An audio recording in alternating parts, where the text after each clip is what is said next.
ଏହି ଦିନଠୁ ବନ୍ଦ ହୋଇଯିବ BSKY କାର୍ଡ। ଛପା ଚାଲିଛି ଆୟୁଷ୍ମାନ କାର୍ଡ।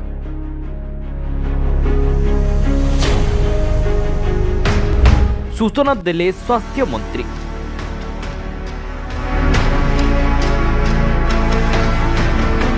BSKY ପରି ସୁବିଧା ପାଇବେ ତ ଲୋକେ। बंद होइजिबो BSKY कार्ड आउ लागू हेबो आयुष्मान भारत कार्ड। 3.5 कोटी लोकों को योजना रे शामिल करा जिवो आउ छपा चलीची आयुष्मान कार्ड। आयुष्मान भारत सह IT इंटीग्रेशन प्रक्रिया चलीची। खूब शीघ्र एही कार्ड बंटा जिवो बोली सूचना दैछंती स्वास्थ्य मंत्री मुकेश महालिंग। बीजेपी सरकार को आसु आसु पूर्व सरकार को लोकप्रिय योजना विजु स्वास्थ्य कल्याण योजनार ना बदलाई गोपबंधु जन आरोग्य नाम नामित करिसेंती।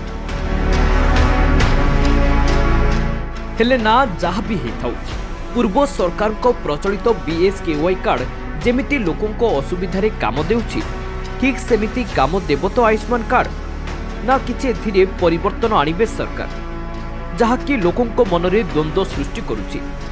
काहेकि ना सुभद्रा योजना सबु महिला को मिलिबो कही अनेक नियम आनिले जहाँकि एथिरु किछि महिला बाद पड़िले। ठीक सेमिति राशन कार्ड रे EKYC पई आधार कार्ड संजोग बाध्यतामूलक ठीक एथिरे भी एही नियम करा जायछि।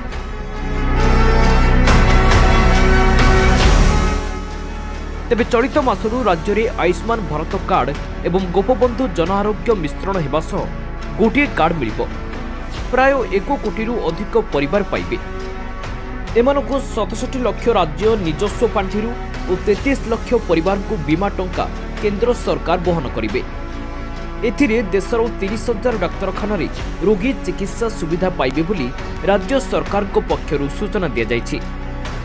ब्यूरो रिपोर्ट दिनांक टीवी।